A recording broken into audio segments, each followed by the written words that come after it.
नमस्कार. मी पुष्पलता जगताप आणि तुमचं माझ्या यूट्यूब चॅनलमध्ये खूप खूप स्वागत आहे. आज आपण अतिशय महत्त्वाच्या विषयावर बोलणार आहोत मित्रांनो. आजचा आपला विषय असणार आहे पंचकर्माचे आपल्या आयुष्यातील महत्त्व. आजच्या धावपळीच्या जीवनात आपण अनेक प्रकारच्या शारीरिक आणि मानसिक तणावातून जात असतो मित्रांनो, नाही का? चुकीचा आहार आहे, अपुरी झोप आहे, प्रदूषण आहे आणि त्याचबरोबर ताणतणाव सुद्धा आहे मित्रांनो. आणि आणि त्याचबरोबर व्यायामाचा अभाव सुद्धा.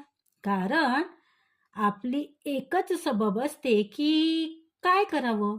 व्यायाम करण्यासाठी वेळच तर नाही, वेळच मिळत नाही आणि त्यामुळे आम्हाला व्यायाम करायला जमत नाही, नाही का?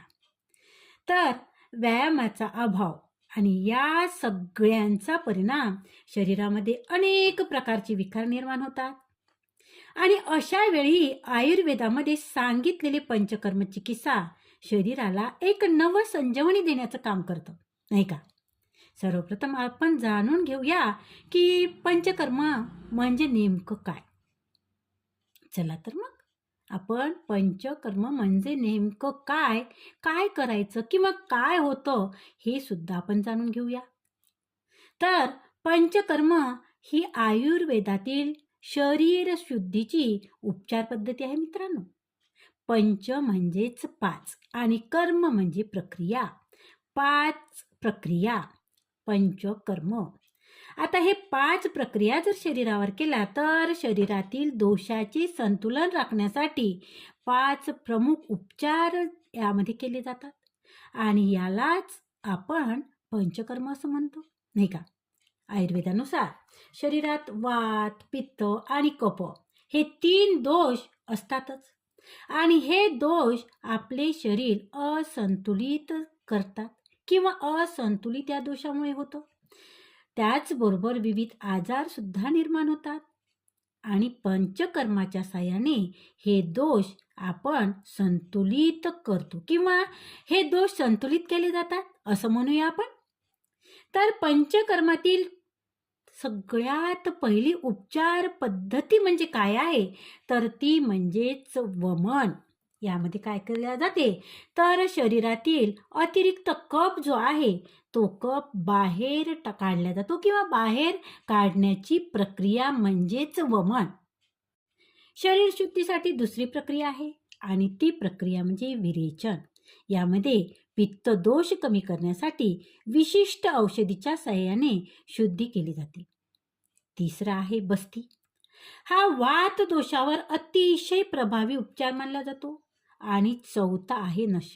नाकाद्वारे औषध दिले जाते. डोके, सायनस आणि श्वसन विकारामध्ये याचा अतिशय चांगला उपयोग होतो. आणि 5वं म्हणजेच रक्तमोषण.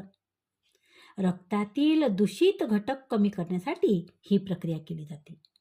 आता जाणून घेऊया पंचकर्माचे फायदे काय. हे सगळ्यात महत्त्वाचं आहे, नाही का?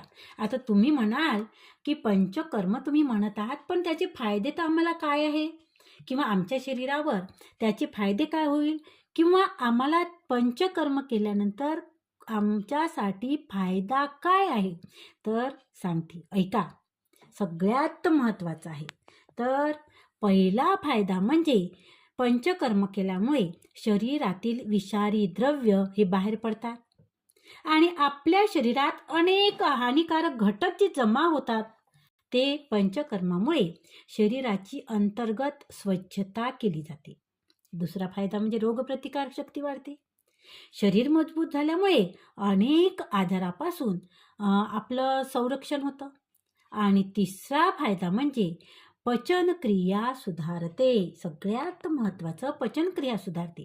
ॲसिडिटी आहे, अपचन आहे, गॅसेस आहे, यासारख्या समस्या कमी होण्यासुद्धा मदत होतं. आणि चौथा फायदा म्हणजे सांधेदुखी आहे, स्नायूच्या वेदनामध्ये आराम आहे, हे आपल्याला फायदा मिळतो. आणि सगळ्यात महत्त्वाचं म्हणजे 5वा फायदा म्हणजे मानसिक शांतता. सगळ्यात महत्त्वाचं आहे, नाही का? तर 5वा फायदा म्हणजे आपल्याला मानसिक शांतता मिळते. तणाव, चिंता, नैराश्य आणि थकवा कमी होण्यास सुद्धा मदत होते. आणि 6वा फायदा म्हणजे त्वचेचे आरोग्य सुद्धा सुधारते. त्वचा अधिक स्वच्छ, तजेलदार आणि त्याचबरोबर निरोगी दिसू लागते. 7वा फायदा म्हणजे झोपेची गुणवत्ता सुधारते. अनेकांना निद्रा नाशाची समस्या असते आणि पंचकर्म केल्यामुळे मन शांत राहून झोप अगदी छान लागते, चांगली झोप लागते. आता प्रश्न पडतो की पंचकर्म कोणासाठी उपयुक्त आहे, नाही का? मी तर इथं म्हणेल सगळ्यांसाठीच उपयुक्त आहे. परंतु त्यातही वारंवार आजारी पडणाऱ्या व्यक्तींसाठी, सांधेदुखी असणाऱ्यांसाठी, मधुमेह असणाऱ्यांसाठी, उच्च रक्तदाब असणाऱ्यासाठी, त्या व्यक्तींनी डॉक्टरांच्या सल्ल्याने, तणावग्रस्त व्यक्तींनी तसेच ज्येष्ठ नागरिकांसाठी पंचकर्म अतिशय उपयुक्त ठरू शकते. विशेषतः सांगते की वयाच्या 50 नंतर शरीराची काळजी घेण्यासाठी पंचकर्माचा विचार तुम्ही करायलाच हवा. किंवा डॉक्टर तसं तुम्हाला सजेस्ट सुद्धा करतात, नाही का? बघा, परंतु अतिशय महत्त्वाची गोष्ट म्हणजे हे लक्षात ठेवा की पंचकर्म हे तज्ज्ञ आयुर्वेद डॉक्टरांच्या मार्गदर्शनाखालीच करावे. प्रत्येक व्यक्तीची प्रकृती वेगळी असते आणि त्यामुळे स्वतःहून उपचार करण्याचा प्रयत्न करू नये किंवा कोणाकडेही पंचकर्म करू नये. ज्यांना आयुर्वेदाचं ज्ञान आहे, पंचकर्म तज्ज्ञ आहे, अशाच आयुर्वेद डॉक्टरांच्या मार्गदर्शनाखाली पंचकर्म करावं. आणि मित्रांनो, एक सांगू का? आयुर्वेद हे फक्त आजारावर उपचार करण्यासाठीच नाही आहे मित्रांनो, तर निरोगी जीवन जगण्यासाठी आहे. पंचकर्म हे शरीर, मन, आत्म्याला संतुलित ठेवणारी एक प्रभावी पद्धत आपण म्हणू. हो, पद्धतच. एक प्रभावी पद्धत आहे की यामुळे आपलं मन, आपलं शरीर, आपल्या आत्म्याला एक संतुलित ठेवण्याचा एक प्रभावी उपाय आहे. आपण वर्षातून एकदा आपल्या शरीराची तपासणी करतोच. त्याचप्रमाणे योग्य तज्ज्ञाच्या सल्ल्याने शरीर शुद्धीसाठी पंचकर्माचा विचार सुद्धा करावा. बघा, तुम्ही वर्षातून एकदा शरीराची तपासणी करता की नाही? आपल्याला काही आजार आहे का? काही आहे का? तर त्याचप्रमाणे पंचकर्म करून घेणं आणि तेही तज्ज्ञ व्यक्तीकडून हे खूप महत्त्वाचं आहे. आणि सगळ्यात महत्त्वाची गोष्ट म्हणजे काय आहे सांगू का? तर सगळ्यात महत्त्वाची गोष्ट म्हणजे शरीर निरोगी असणे हीच खरी संपत्ती आहे.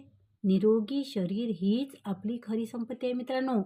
आपल्या आरोग्याची काळजी घेणं हे आपल्याच हातात आहे. संतुलित आहार घ्या, नियमित व्यायाम करा आणि सगळ्यात महत्त्वाचं म्हणजे सकारात्मक विचार सुद्धा ठेवा. त्यामुळेच तुम्ही निरोगी आयुष्य जगू शकता, नाही का? तर मित्रांनो, तुम्हीही जर निरोगी आयुष्य तुम्हाला जगायचं असेल, त्याच बरोबर तुम्हाला तणावमुक्त जीवन जगायचं असेल आणि कुठल्याही आजाराला जर बाय बाय करायचा असेल, तर एकदा तुम्ही सामका आयुर्वेदिक चिकित्सालय इथे अवश्य एकदा भेट द्या. तुम्ही कुठल्याही वयोगटातील असा, तुम्ही तरुण आहे, तुम्ही म्हातारे आहे, तर कुठल्याही वयोगटातील असा त्या ठिकाणी, एकाच ठिकाणी कुठल्याही वयोगटातील व्यक्तींसाठी एकदा अवश्य भेट द्या. तर धन्यवाद, खूप खूप धन्यवाद.